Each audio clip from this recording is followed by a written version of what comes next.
La pause café avec Fanny Griesmer. Comment ça va? Très bien, et vous? Vous avez le sourire parce que vous allez nous donner des petits conseils comme ça, sympathiques, évidemment, Oui. honnêtes, légaux, pour esquiver. On l'a vu il y a quelques instants. Légaux mais drôles. Légaux mais drôles. On l'a vu avec un invité précédent qui nous expliquait qu'il avait fait 5 heures, 6 heures de visio en Zoom, qu'il était épuisé. Et on parlait de Zoom fatigue, juste. Comment on fait? Comment vous est venue cette idée, Fanny Griesmer, de dire tiens, comment j'esquive une visioconférence? Est-ce bien sérieux tout ça? Non, c'est pas sérieux. Parce que moi aussi, des fois, je rentre dans un tunnel de visioconférence et j'ai envie de m'en sortir un petit peu. Alors c'est vrai que le télétravail, on n'a pas trop le choix en ce moment, systématisé, subi, parfois, à l'inverse, parfois savouré. Et justement, le fait d'être à distance, vous pouvez, j'ai envie de vous dire, en profiter. Vous êtes loin des regards et donc vous pouvez mettre en œuvre quelques petites stratégies pour vous échapper de ces réunions. Alors c'est vrai que les réunions à distance, elles s'enchaînent et parfois votre premier bonjour s'adresse un peu à la caméra de votre ordinateur, en quelque sorte.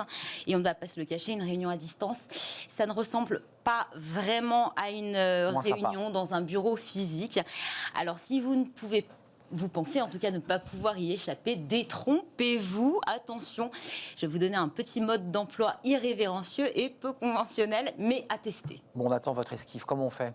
Bon, déjà, on est nombreux à esquiver, il n'y a pas que moi, rassurez-vous, selon une enquête commandée par Indeed, 28% des télétravailleurs interrogés ont déjà fait semblant d'avoir un problème de caméra ou de micro pendant ce type de réunion, un chiffre qui s'élève à 39% chez les 18-24 ans, pourtant très à l'aise avec les technologies. Ouais, les profs s'en plaignent de ça, ils n'ont jamais la caméra ouverte, le micro ne marche pas. Après, il y a parfois des vrais problèmes de réseau. Mais c'est vrai que c'est embêtant.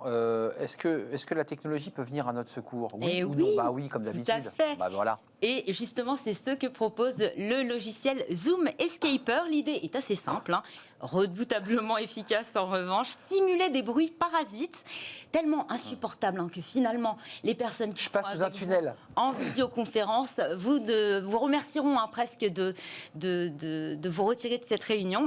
Alors, avec cette application, on est clairement à mi-chemin entre l'humour et le sérieux. Vous pourrez saboter littéralement votre visio grâce à un panel d'effets sonores pour le moins spéciaux. Vous avez au choix les pleurs d'un bébé, des travaux en cours, on pense au marteau, à la perceuse, au bruit de chantier qu'il peut y avoir à l'extérieur, des rafales de vent aussi, des aboiements de chiens, d'autres plus classiques, censés simuler une mauvaise connexion.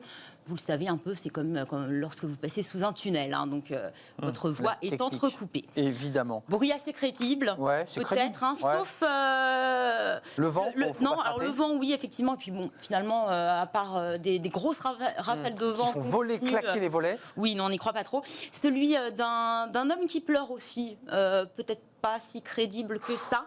En tout cas, bon courage pour justifier par la suite, vous justifier auprès de vos interlocuteurs. En tout cas, une fois votre choix fait, vous pouvez activer, désactiver séparément chacun d'entre eux, augmenter, diminuer le volume, pour obtenir le mélange parfait de bruit requis pour l'occasion. Le logiciel est non seulement gratuit, mais en plus, paraît-il, il est indétectable. Donc, vous ne vous ferez pas prendre. Vous avez désormais l'alibi idéal pour sortir la tête du tunnel de visio qui vous attend et vous prémunir de cette Zoom fatigue et de l'overdose. Alors, il y a quand même le risque du revers de la médaille. Ah oui, j'ai envie de vous dire que dès lors que vous savez que ça existe, si vous entendez un bruit pendant une visioconférence, vous allez tout de suite voir la supercherie. Donc, à consommer avec modération, je pense. Il faut quand même faire attention de ne pas se faire taper sur les doigts. Est-ce qu'il y a d'autres techniques? Parce que là, vous êtes en train de vous donnez des conseils à des lycéens. Si les lycéens regardent, ils ne sont pas... Mais si vous n'êtes pas trop un geek dans l'âme... vous pouvez profiter de la technologie, mais de manière plus traditionnelle. Alors c'est vrai que certains, je suis allée consulter quelques pages, quelques forums, certains font vraiment preuve d'ingéniosité quand il s'agit d'échapper à des visios. Technique ou plutôt stratégie, j'ai envie de dire, du visage figé. Alors, autant vous dire qu'il faut avoir quelques compétences théâtrales pour vous frotter à la méthode. En fait, tout simplement, vous simulez un problème de connexion Internet, mais vous-même. En gros, en pleine visioconférence, vous arrêtez de bouger. Voilà. Comme si l'image se figeait. à cause d'un Wi-Fi défaillant. Ensuite, vous cliquez sur le bouton pour quitter discrètement ou pas la réunion. Puis vous envoyez un petit message d'excuse incriminant votre réseau qui fonctionne mal et le tour est joué. Donc l'idée, c'est de ne plus bouger. Voilà. Puis éventuellement aller fermer, en découpé. Voilà. Stratégie. Ouais. Une autre technique, comme dirait Georges Clooney. Alors là, plutôt à faire lors d'une réunion en grand comité, pour le coup, vous pouvez essayer la déconnexion par étapes. En gros, vous disparaissez petit à petit jusqu'à vous faire oublier. On commence par couper le micro, puis la caméra, jusqu'à quitter en douceur la conversation de groupe sans avoir à redoubler d'efforts et de créativité pour trouver la bonne excuse, la raison valable de raccrocher. Alors c'est lâche, oui, mais c'est efficace. Moi, je vous dis, pourquoi pas, tenter, voyez si ça sur la pointe des pieds, quoi. En tout cas, si vous êtes atteint de Zoom fatigue et qu'il vous faut trouver une bonne excuse. Zoom phobie aussi, on en parle. Il y a ceux qui ont peur, tout simplement, de se retrouver dans une visio.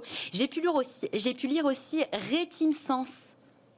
Comme Teams, réticence, voilà. Tous les moyens. C'est un jeu de mots. Hein. Vous avez... En ce moment, j'ai envie de vous dire, vous avez la bonne excuse. Vos enfants à l'école, mais à la maison. Mais à la maison. Et là, pas besoin de redoubler de créativité. J'essaie de me figer. Et on va quitter discrètement ce plateau. J'ai quand même, c'est pas mal ce que j'ai fait là. Je me suis figé, c'est-à-dire qu'on ne peut plus accéder à cette émission. Non, restez avec nous, c'est la fin de la pause café. Il n'y a aucun problème technique. On est bien sur le plateau de Smart Job. Merci Fanny, on se retrouve demain pour un sujet un peu plus sérieux, quand même. Des conseils à tous ces salariés pour esquiver les visios. Nous, on va s'intéresser au mentorat dans notre débat. C'est le cercle RH. Qu'est-ce que c'est le mentorat? On en a entendu parler, on entend beaucoup parler de ce mentorat. Comment ça fonctionne? Comment ça marche? Et est-ce que c'est utile? Oui, ça aide les entreprises très concrètement qui démarrent à prendre leur envol et vous allez le voir, à créer beaucoup d'emplois. Ça sera le thème du débat juste après cette courte pause.